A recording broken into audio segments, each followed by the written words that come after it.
Welcome back to another episode of Underrated. I'm Lefty. And I'm Bo. Welcome back. Welcome back, everyone. How are you doing, Bo? I'm doing great over here. Dog days of summer are upon us, Lefty. Absolutely. Exciting time of year for current and upcoming sports events. Start out with some headlines, why don't we? NBA fan or not, you had to have heard about LeBron James's new 2-year, $97.1 million contract.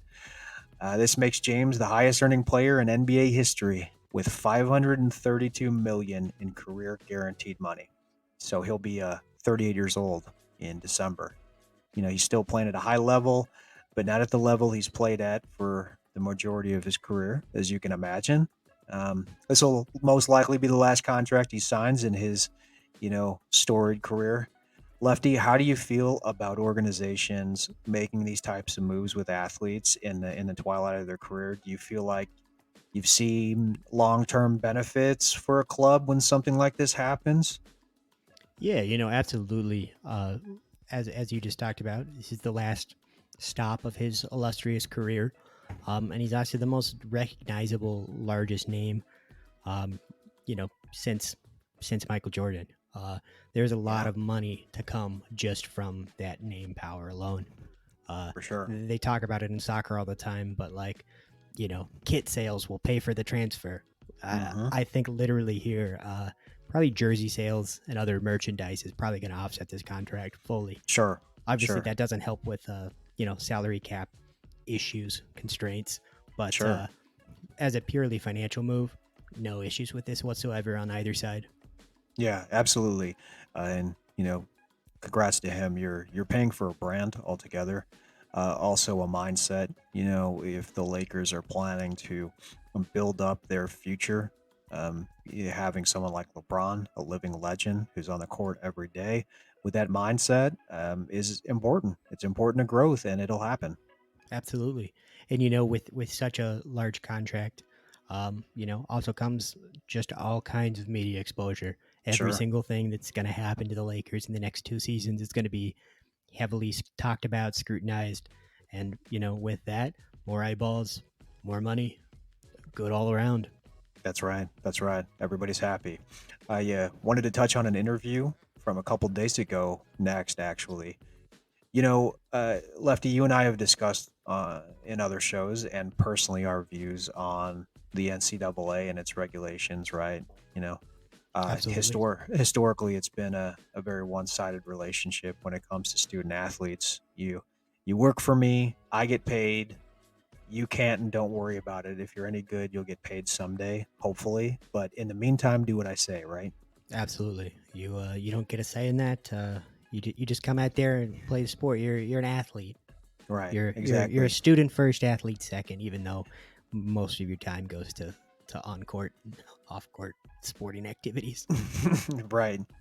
So current Pittsburgh Steelers running back and former Alabama running back Nyjee Harris did an interview earlier this week and talked about fighting with Nick Saban all 4 years that he was at Alabama. He said Saban would belittle him often and that he was constantly pushing back because Saban was verbally crossing lines, on the regular basis. Harris said things were so bad between the two, he ended up leaving school for more than a few weeks his senior year. Of course, that was covered up by Saban, but he eventually brought Harris into his office to clear the air, in which they did. Now, to end the conversation, he did say that ever since that meeting, he and Saban have been solid. I mean, is anyone really shocked that the persona of these, quote unquote, old school coaches continues to, balloon today? No, absolutely not. And I don't think that anybody is. I mean, can you say many positive things about Nick Saban other than No, the fact that it's a massive institution that has brand power? Like sure, he's not some. It's 2022. He's not some innovative coach doing innovative things. He just has the ability to get the best, highest quality players. That doesn't sure, make him a some phenomenal coach. And I think it's time to recognize that. But I don't know if everybody's ready absolutely. to have that conversation yet. Well, one thing I found interesting in looking back now that I've heard this interview is that when Najee Harris was drafted and first started training with the Pittsburgh Steelers, so many stories surrounding this guy was that, you know, they literally were having to kick him out of the training facility. He was there 9, 10 p.m. in the evening sometimes. And one thing that stuck out is that, he really refused to go home some days. And there was an interview with Nick Saban that I remember hearing, or a quote that I remember seeing. And, he talked about the work ethic needed to play under him and how that translates to the NFL. So, just even in that, knowing what we know now here from Najee Harris, it doesn't surprise me or anyone else that he takes credit for success in any way possible. But I mean, even just recently, not sure if you've kept up with it. There's been questions about this year's Texas A&M recruiting class. Um, he accused Texas A&M of cheating and doing something illegal because of the amount of top recruits, and everyone's a little baffled because Yeah, yeah, taking a look at the history there, if anybody was going to point the finger at a coach, I think Nick Saban's number one on that list. yeah, yeah. I'd say that he's definitely on the downward spiral of his career. It's kind of funny to talk about, for him to speak about what it takes to succeed in the NFL when, as a coach, he didn't succeed in the NFL. Um, Sure. so I don't really know where he gets off talking about that, but I think the whole college football world is ready for the next wave. Right. Right. Exactly. I agree. Out with some of this, old mentality, and with some fresh minds here. Uh, Yeah, yeah. speaking Maybe of, maybe we can, with this new wave. This might be what you're going to touch upon, but the Big Ten signed their new media contract today, I uh, saw that. Yeah. kind of cementing themselves as a top, if not the top conference in terms of Mm-hmm. media rights. Um, and while the Big Ten has had their issues, and the schools there have faced a couple of questionable things over the recent history. Um, Sure. I am ready for the SEC to be dethroned. I think that we should Yeah. we should we should stop celebrating schools that didn't allow black athletes until the 1960s. Right. Right. Exactly. Yeah. There is a lot of changes to come here. Um, speaking of, fresh faces and fresh talent, Fernando Tatis Jr. has been in the league here a couple seasons, and some big news since our last episode. Obviously, is the 80-game suspension for PEDs. Um, Lefty, I want to ask you: are we going to start seeing pitchers throw at this guy's head like they do everyone in the Astros? And and also, does he have a Hall of Fame career but never make it in, 30 years from now because of this situation? Will this have a massively, negative impact on his career? What do you think? How do you see this all playing out? I don't think anybody throws at him. Hopefully, we're moving past that. Just as an entire figment of the game. Yeah, It's pretty antiquated, and it's pretty sure, silly, um, especially as the Astros all leave and go other places and whatnot. And even if they stayed with Houston, it's still a pretty silly thing.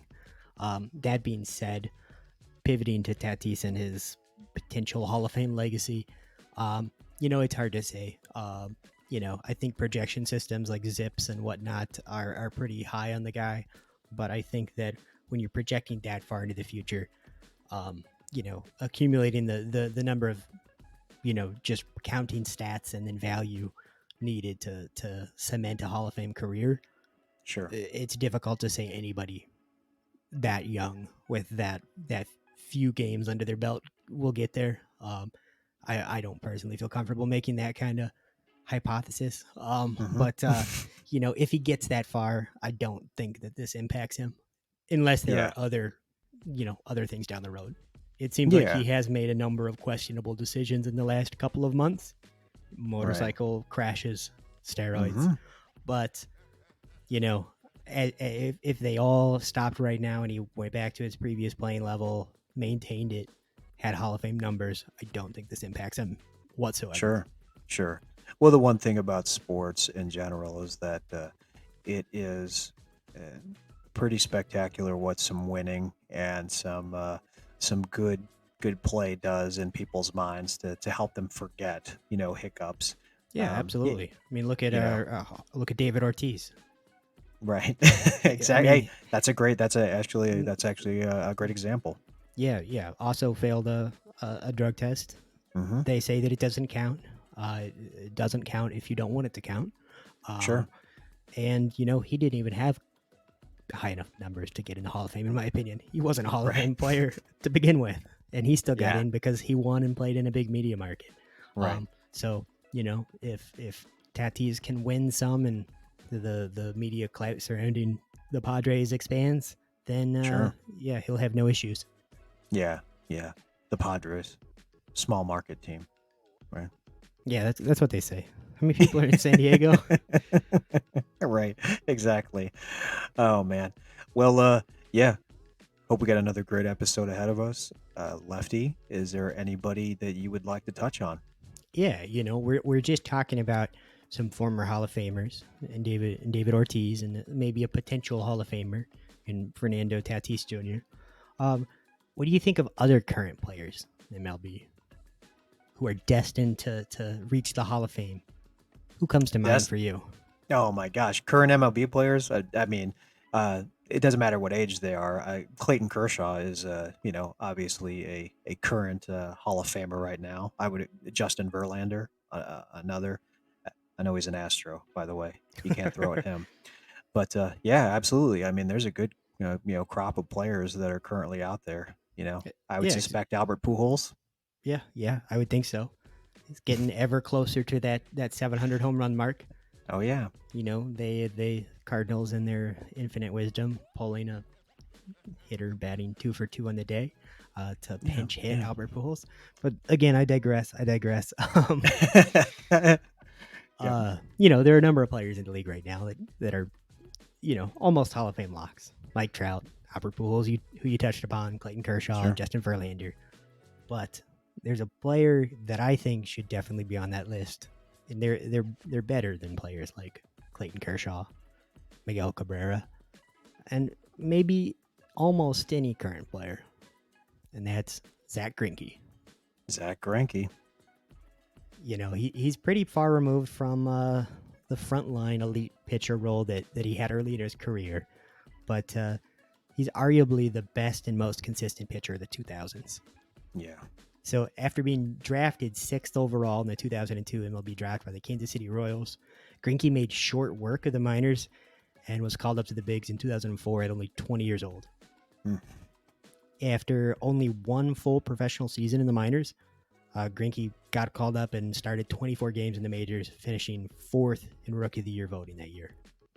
Wow. For a high draft pick pitcher who made such a quick debut, it'd be understandable to assume that he has some, pretty electric stuff. Mm-hmm. But that couldn't be further from the truth. His pitches aren't overwhelming. His fastball tops out at around 93, and during its most dominant stretch, the average velocity was as low as 87 miles an hour. Right. To contextualize that velocity, during that time, the league average was between 91 and 94 miles per hour. Yeah. So, he's throwing 5, 6, 7 miles an hour slower than the average pitcher. Right. That's a big gap. Yeah, huge gap. And he also throws a variety of breaking pitches that center around a curveball that he can kind of deliberately mix the shape and speed of. And, without overwhelming pitches, Greinke has relied on phenomenal control to induce weak contact, limit walks, and, generate some swings and misses. Yeah. So after that solid rookie showing in 2004, Greinke took a huge step back in 2005, leading the league with 17 losses. I know losses, pretty meaningless statistic, but it was backed up by a FIP of about 4.5 and career highs in walks, hits per inning pitched, hits per 9 innings, and strikeouts per 9 innings. Yeah, and not to mention that it was a large sample size. He made more than 30 starts that season. Yeah. He pitched a full season. Sure. And despite those difficulties in 2005, in 2006 he only pitched in 3 games, all out of the bullpen, and he missed most of that season not for a physical injury, but battling a severe bout of the depression and social anxiety disorder. Yeah. You know, I clearly remember, the time surrounding this in Major League Baseball. Anxiety and depression, specifically social anxiety, was never spoken about. This was a brand new topic in the world of sports, really, and this was just in uncharted territory. So there were a lot of negative things that were being said about Zack Greinke during this time. Yeah, quite a few. And there was great fear that he'd never come back to baseball. He'd just walk Yeah, away right there, which would have been understandable. But just despite that, he did return in 2007 and came back stronger than ever. He split time between a starting role and throwing in relief, but in that 2007 season, he was good enough to earn back a full-time starting role in 2000. And his further success in 2008 really led to a breakout year in 2009, which ended up being the best season of his career. So, en route to a Cy Young victory in 2009, Greinke picked up his first All-Star nod, led the league with a 2.16 ERA, a 2.05 ERA plus. And just to break this down, what ERA plus is, in case you're not familiar, basically it's a ERA metric that is equalized for the league. So the average ERA plus is equalized to 100. yeah. So each point above that 100 mark means you're 1% better than league average as a pitcher. So Wow. that season, he was 105% better than any average pitcher in the league. That's pretty outstanding. That low ERA was also, backed up by a 2.33 FIP and a 1.073 WHIP, and an astounding 0.4 home runs per 9 inning. Wow. So just overall dominance. Keeping the ball in the park. Wow. Yeah. And in that season, he also accumulated 10.4 baseball reference WAR. Mm-hmm. That B WAR total for a pitcher has only been bested by 9 pitchers in the post-war era. Seven of those pitchers are Hall of Famers: Tom Seaver, Sandy Koufax, Randy Johnson, Gaylord Perry, Pedro Martinez, and Steve Carlton. You got to think. Yeah, I mean, you got to think, Lefty, to think about this comeback. Where he was just a short period of time prior to this, ready to walk away from the game. What happened here? Yeah, just a quick turnaround, quick dominance. And again, only 9 pitchers have bested that 10.4 BOR mark. Right. 7 Right. Hall of Famers. The 8th is Roger Clemens, who has Hall of Fame numbers, not a Hall of Fame personality. Right. As well as Dwight Gooden and Wilbur Wood, 2 pitchers that also, had Hall of Fame level stuff, but Wilbur Wood started out of the bullpen and Dwight Gooden was Dwight Gooden. Right. But since that 2009 season, no pitcher has had a more accumulated a higher BWAR in a season. Wow. So over the next few seasons, Greinke would continue to quietly produce positive value until another breakout came in 2015 at the age of 31. That season saw him only finish second in Cy Young voting, but he did lead the league with a 1.66 ERA and an even higher 2.22 ERA plus, a full 122% better than the average pitcher that season. Incredible. Along with that, he had a 0.844 WHIP as well as an 8.9 baseball reference wins above replacement. So again, in those 2 breakout seasons, he almost had 20 wins above replacement. It's just an incredible number. That's an incredible number. So all said, in 19 seasons, Greinke has started over 500 games, thrown 3,200 innings, struck out 2,800 batters, all with a 1.22 ERA plus and a 3.46 FIP. On top of that, Greinke has accumulated 75.7 BOR, a pretty high number there. On top of that, he's also been selected to 7 All-Star games, won 7 Gold Gloves, and 3 Silver Slugger awards for his just great hitting as a pitcher. Absolutely. And while those are great numbers, they don't really match the old guard kind of counting stats that pitchers have previously been held to in regard to, what a Hall of Famer is. He Sure. doesn't have the high win total. He doesn't have the, super high strikeout numbers. But, he does have numbers that represent nearly 2 decades of great pitching with, two peaks that really haven't been matched in the last 80 years. Absolutely. Greinke, also played the majority of his career in absolute media black holes when we talk about Kansas City, Arizona, Milwaukee. Right. And he also doesn't have a good track record with media or teammates. Sure. The true gatekeepers of what a Hall of Famer is. But what he has been is a great role model for folks living with mental illness. But his struggles have pushed away, extensive interviews with media and kind of hampered relationships with teammates. There have been interviews with some of his former teammates that have talked about the fact that in multiple years playing together, he never spoke to them once. Hey, yeah. You don't have much to say. Yeah, you can't say it. It's. I imagine that it's probably not super fun to be on the receiving end of that, but like, how many times have the two of us, faked conversations with coworkers we don't really want to have? Of course. I mean, we're all grown-ups here. You don't have to put forth the effort. You have to put on a face. Yeah, exactly. And, obviously all of those things are totally inconsequential when it comes to on-field performance. But that's impacted the way that he's viewed by media, and it's impacted his popularity as a player. Sure. But, interestingly, in recent years, he's seen a small resurgence in popularity as some of his antics have been viewed in like a newfound quirky and affectionate light by some folks on the internet. Whether that be, insisting that he would only come back if he could play shortstop earlier in his career, or straight up yelling at batters, telling them what he's going to pitch. Right. His quirks are also kind of what make him a truly unique player in the current baseball landscape.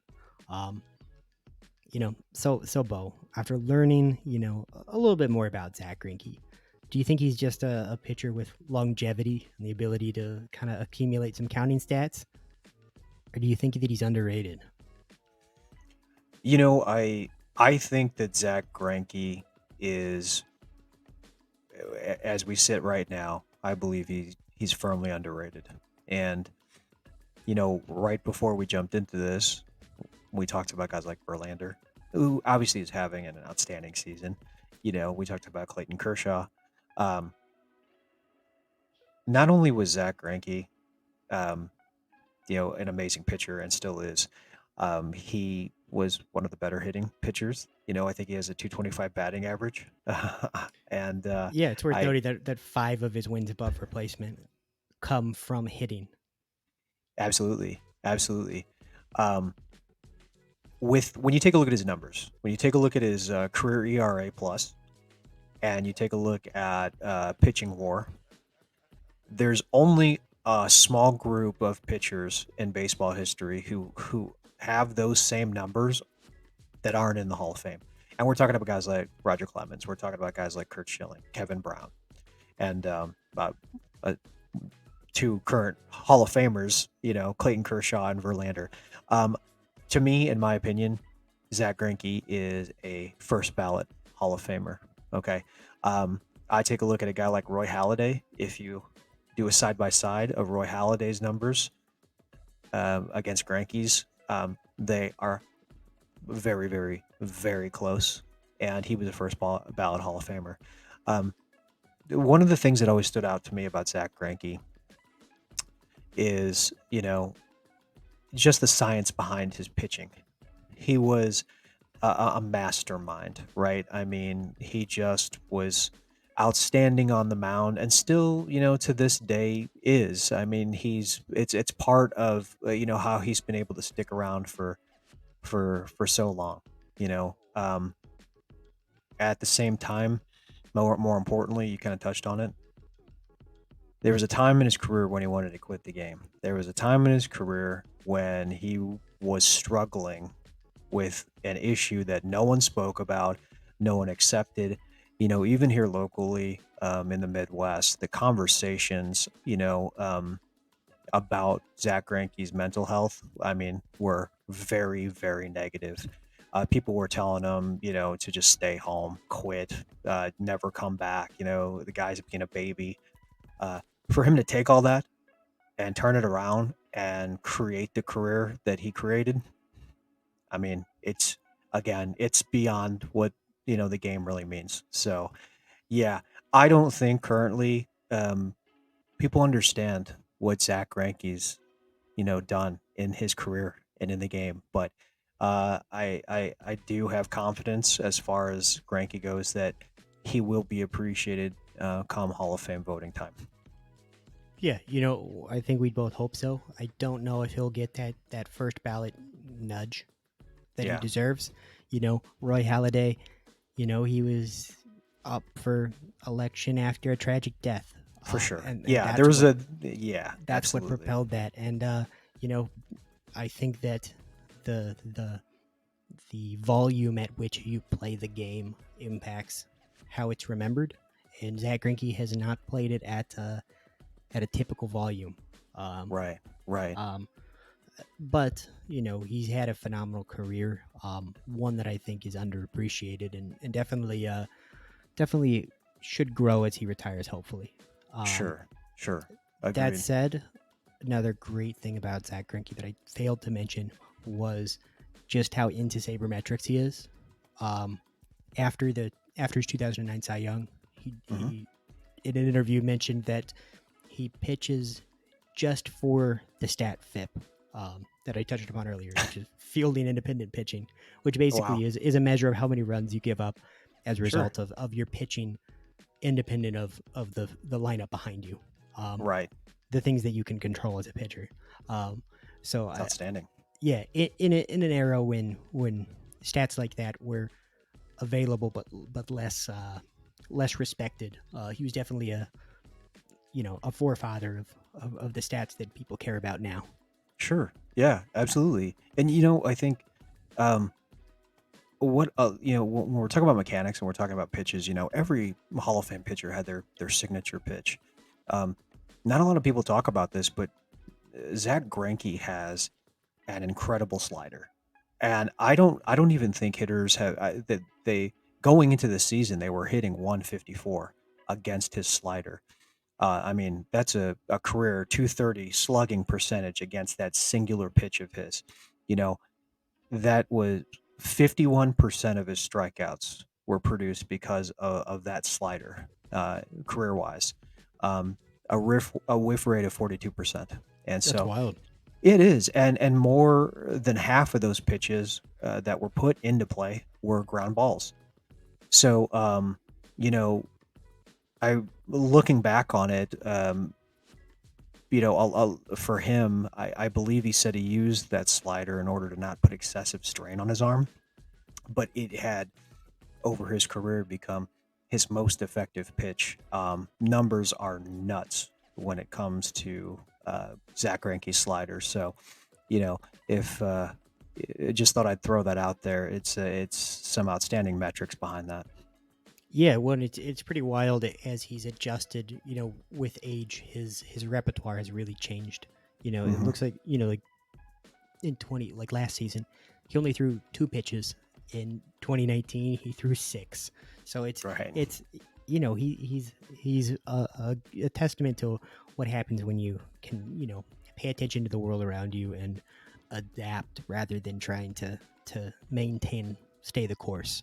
Sure, exactly. He was smart enough to realize I need to adapt and I need to continue to evolve as opposed to, doing the same thing that put me here as my body changes and continues to change along with the game and anybody else who's looking at sabermetrics and can play Yeah, that game. yeah, absolutely. He was the ahead of the game there and remains so. Um, Yeah, so absolutely. so I guess we both agree Zach Greinke, underrated player. Um, 100%. let's take a quick break and we'll dive into your story, Bo.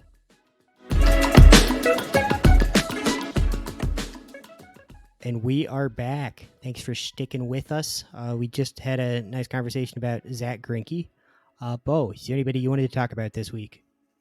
Yes, so today I wanted to go in a little bit of a different direction, Lefty. We've covered individual athletes that may or may not be underrated in each of these episodes, but I wanted to talk about an entire program today. Um, a program that has played a pivotal role in NCAA men's basketball history, but they don't make it into any conversations in regards to top programs in the country. Uh, Now, when we think of powerhouse NCAA men's basketball programs in the 21st century, who usually comes to your mind first, Lefty? You definitely have the Dukes, the North Carolinas, Sure. maybe the Michigan States. Right, Um, right. you know, if you if you 100%. if you dive a little deeper, maybe the Gonzagas, the Villanovas of the world. Right, exactly. You're going to, I 100% agree. You said it. Duke, Kansas, UNC, the Kentuckys, the Michigan States, the Novas, the Arizonas. The school I'm going to discuss is ranked 12th all time in wins currently. If this school has 40 more wins, they have surpassed St. John's, Indiana, and Arizona all time. You know, all programs that had their inaugural seasons within a few years of each other. So this program has 32 NCAA tournament appearances under their belt. Let's chat about Cincinnati Bearcats men's basketball. Let's dive in. All right. So many schools throughout the country have a respected program, but it takes more than that to be recognized. The Bearcats could be looked at as a first true dynasty in men's college basketball if you rewind a little bit. They made 5 straight Final Four appearances between 1959 and 1963. The only other school to do that is UCLA. Now, I don't care who you are, how many great players you have on your team, and how good your coach is. In order to make it into the Final Four 5 consecutive times, you have something special, right, Lefty? Yeah, absolutely. Right. So it's not about having the best players. It's about having the group of players that play the best at the same time on the court. And they did. They won 2 national championships in that time period in 61 and 62. So through the majority of the 60s, they were an absolute machine. And that success continued right into the 70s. In totality, they compiled a 170 and 85 record in the 70s. They started out strong in the newly formed Metro Conference by winning the league's first 2 tournament championships and made 4 consecutive postseasons appearances from 1974 to 1977, and that includes a Sweet 16 appearance in 1975. Now, most of the 80s is where the program lost its footing. Just a really rough time for the school. And that was highlighted by the 83-84 season where UC won 3 games. Yes, that's 3 Ooh. games they won. So they failed to make a single NCAA tourney appearance and had 1 postseason appearance in the 85 NIT. So Yikes. yeah, it was a rough decade. As expected, they were in a hurry to get out of it. So before they could, Bob Huggins, the former head coach at the University of Akron, was hired on prior to the 89-90 season, and he immediately revived the program. Now, we talked about quick turnarounds, with Zack Greinke. Huggins posted winning records in his first 2 seasons, and in his 3rd season in 92, the Bearcats are back in the Final Four. So they lost to the Michigan's Fab Five, but it changed pace for the school indefinitely. They advanced to the Elite Eight 3 times and the Sweet 16 4 times under Huggins while he was coach. They won their conference and or a tournament title 12 years out of the 13-year span under Huggins. They were ranked often in the top 10 and sometimes even at number 1. So they claimed 8 league tourney titles, 10 regular season crowns, and appeared in 14 consecutive NCAA tournaments. 15 Bearcats were first team all conference during this era. And, Wow. Kenyon Martin was a top player in the entire NCAA during the 99-2000 season. He took home virtually every National Player of the Year award that was out there, and then ended up being the number one overall pick in the NBA draft in 2000. Just an outstanding era of Bearcats, men's basketball. So in 05, Huggins was forced to resign by school president Nancy Zimpher. He routinely only graduated 30% of his players, according to statistics, and that just didn't fit in the plan. They wanted to upgrade UC's academic reputation, and it couldn't be done that way. So Mick Cronin took over in 2006, and this is a year after Huggins had resigned. They virtually did no recruiting for a year. I mean, they were scrounging for players when Cronin took over. So it wasn't a quick rebuild. He struggled in his first two seasons, but they finally found their footing again going into the 2010s. The program was just built on Cronin's rugged defense. They returned to the NCAA tournament in 2011, and through 2019, they were one of only 6 programs to make 8 consecutive tournament appearances. The others being Duke, Gonzaga, Kansas, Michigan State, and UNC. So during this time, they had 2 AAC Player of the Year winners and a huge group of future NBA players.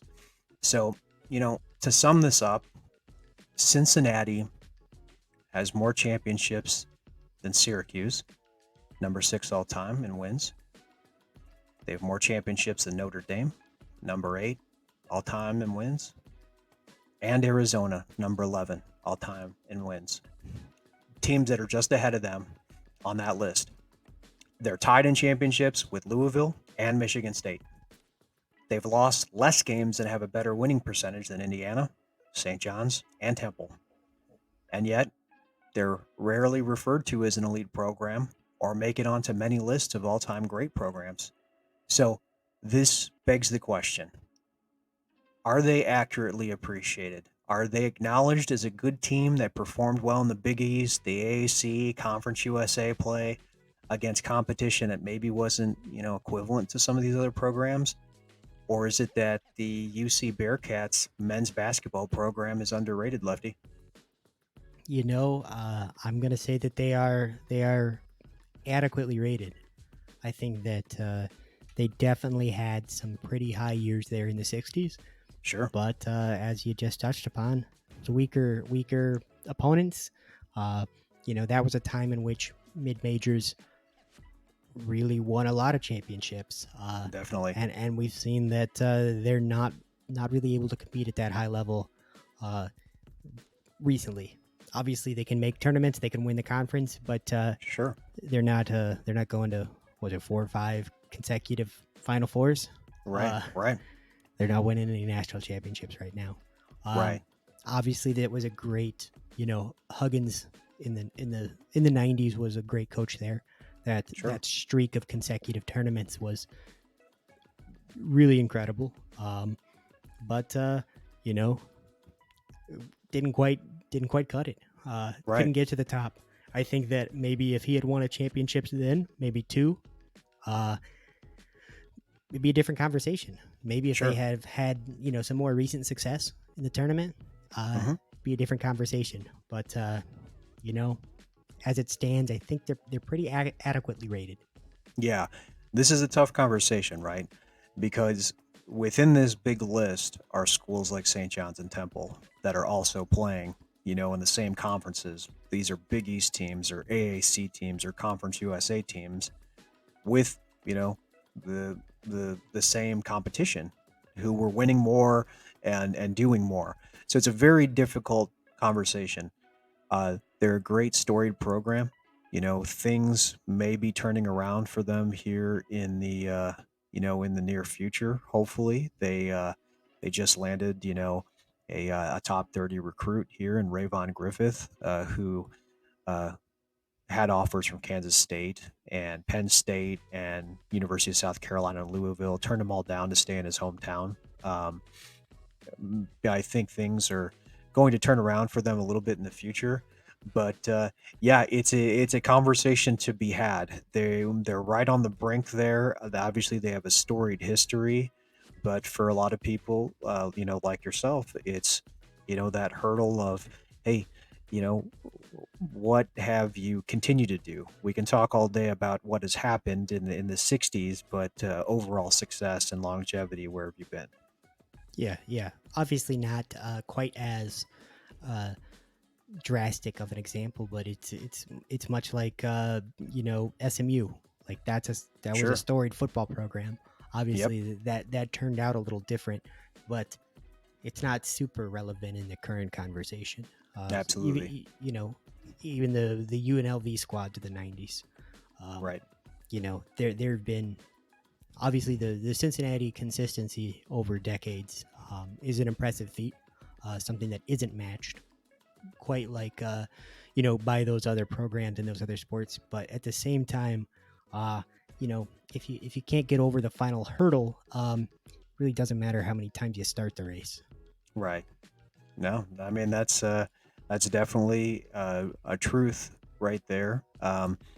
Yeah, a great program, but maybe not an elite program, right? Yeah, yeah, yeah. And it'll be interesting to see how, you know, I think we've seen with some other programs that when you get one of those top 100, top 30 recruits, um, it can really propel you to more localized success, conference tournaments, Sure, uh, sure. maybe NCAA tournament berths, but you need more than just that one top talent to get over the Elite Eight hurdle. Absolutely, Um, absolutely. but I'm not certain how the NIL shakedown will impact Cincinnati. Hmm. Maybe there's just some really deep Cincinnati pockets that Hey, are maybe. are going to help there, but I don't know.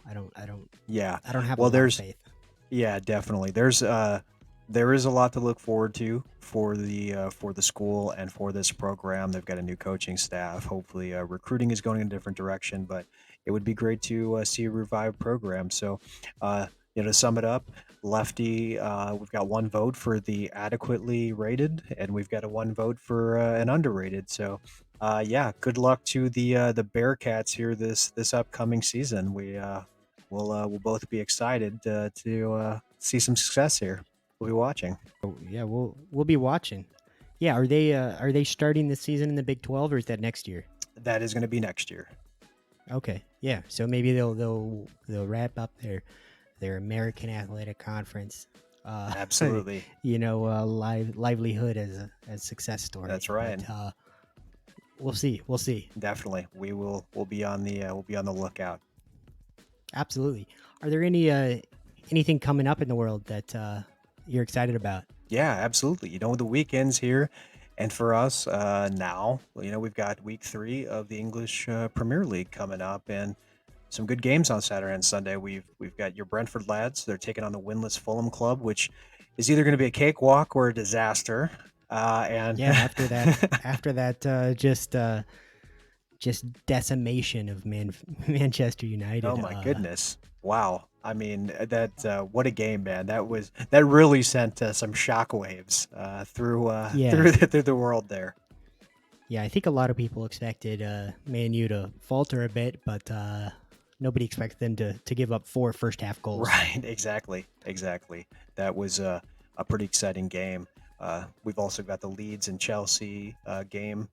Both clubs trying to move up the ladder, and we've got Newcastle trying to knock the top club off their throne there. So, some interesting games this weekend to keep an eye out for. Those are the ones I'm kind of keeping an eye on. So, we'll see how that turns out. Uh, I haven't kept up too much with Fulham there, Lefty. What are you thinking? What is your prediction? I think that Brentford is a much more talented, deep squad, Sure. but sometimes it's hard to keep up energy levels after such emotional high energy matches. Yeah. So after that impressive performance against Man U, it might be difficult to keep that energy level Right. up. So I think they should get the win, and I hope that they do. But it wouldn't be all that surprising if it ended in a draw. Right. Yeah. You've always got to look out for those, you know, hungry, winless clubs that want to mess someone's day up, or make sure that they're not falling too far behind. You never know what's going to come out there, as there's a lot of Yeah. emotion on that side too, as well. Although I would love to see Brantford stay in a top 3 position for another week. Yeah, exactly. They're number 3 in the standings right now, which is outstanding. Absolutely. And there's some other interesting soccer stuff. I know that today, I believe, was the first day of the women's UEFA Champions League. So, Yes. international or domestic clubs are all kicking off around the world. Lots of exciting things to see. So, definitely something to keep an eye on there. It's the early rounds. Yeah, exactly. Uh, some MLB games to check out. You've got the Mets and Phillies that are playing. Philadelphia is fighting hard to create some room there in the NL wild card race. It's a tough division rival. I don't think I've ever said that in my life about the Mets. And they are one of the best teams in the National League. Also, something I don't believe I've ever said. So that'll be an interesting series. The Nationals and the Padres continue to face off now that they've swapped teams. So that continues to go on. I wanted to ask, Lefty, did you see the video from the other night? Wilson Contreras uh, in Washington having a back and forth with a couple of fans at the Nationals Park. No, I did not. I did not. Yeah. Well, there was some frustration, and I think this was in some extra innings. It may have been a fly ball or something, and a couple of fans uh, were making some comments and heckling Contreras, as it was said. Whatever happened, there is some pretty big emotions here. Contreras goes in the dugout. He's obviously pissed off, comes out. The two fans were ejected from the stadium, and the team released a statement today stating that they were banned for 5 years. Uh, I I'm trying to figure this out here. Number one, do you know how they even enforce that? How do you enforce a ban? And you know, I um I find it to be 5 years. For heckling, I find it to be a little extreme. Now, I will say this. Um, Apparently, I don't know the extent of the heckling. It wasn't race related. It wasn't, you know, um, I think anything more than telling a guy that he's freaking terrible or something. But I mean, eh, how far do we go with these bans on heckling? I think we talked about Wilson Contreras a few weeks ago and how many of the things that he does are incredibly melodramatic. And I think that we might have Yes, another yes. example of this here. Again, I've not There you followed this go. story and I don't know what was said, um, but I have to assume that it wasn't that big of a deal for somebody who makes $10 million and plays baseball for a living. As long Oh as long man, as it's not personal threats against someone's life or as you mentioned, uh, racist statements or something like that. sure. People yell shit at baseball games all the time, all sports. Right. Right, exactly. If it's not given any attention, it's not there. Nothing's going to happen, right? I mean, there's not somebody just standing there saying you can't say this to a player. Don't shout this. I mean, if you've ever seen a game at Wrigley Field, you'll know that the worst of the worst comes out, and it's a very uh, aggressive, Yeah, place to yeah. be in the stands there. From my memory, I know people have been ejected from Wrigley Field for not heckling a player enough. Oh my goodness. Here we go. I'd also like to talk about other big social media news here. Um, the manager of the Chicago White Sox, Tony La Russa. A video you sent me the other Oh night God, of a fan calling for a pinch runner, and La Russa waking up from his nap just in time to call a timeout, get out there, and pinch run. What the hell is happening out here? You know, I don't know. I've not been excited about a game in a while, and I try not to watch them anymore. Actually, um, It's I'm just taking so it's a I'm taking frustrating a White time. Sox mental health break this season. There you I go. just see what pops up on my Twitter feed. Sure. I'm not certain what they're doing. I don't think they know what they're doing. So It sometimes it's it's tough. just better to not think too hard about things. Did TLR ever address whether or not he heard that fan? He did. He said that he made the decision himself, but if That's the good. fan feels That's good. acknowledged by it, more power to them. Yeah. If anybody out there watches the video, you can tell us. And you know, guys, I just want to say for those of you who can't see us, Lefty is taking a mental break, but he is wearing his White Sox cap right now. So just he is a dedicated fan. He sometimes you need to take a step back and take a breather. That's all I of think us. that I think they lost today by about 47 runs. Here, look that up. Oh man. Well, like I said, it's been an interesting experiment up there with Tony La Russa. You know how they ran that experiment? It's kind of famed about how slow tar can drip. Have you heard about this? Yeah. You know, they ran it. Yeah. Took 120 some odd years for some tar to drip. Some things just don't need to be studied, and this is an experiment that didn't need to happen. Man. Well, you never know. I'm not going to hold my breath, but TLR may be able to return to, World Series playoff contending Hall of Fame form. Yeah, maybe. My Do fingers you are think the crossed. Cardinals could sign him? Yeah, exactly. We don't want that to happen. They'll bring him back for sure. He'll probably DH for us next season. Yeah, listen, another fun one here. We had two great stories. We talked a lot about what we believe is a lock for Hall of Fame and may change the Hall of Fame voting game, as Lefty has touched upon in other episodes. And we talked about a possibly underrated program in the University of Cincinnati's men's basketball.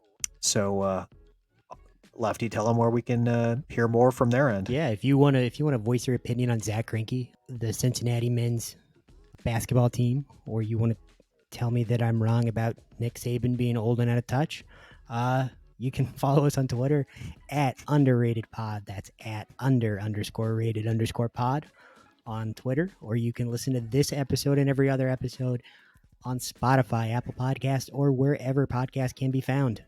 Until next week. Until next week, guys. Thanks for tuning in.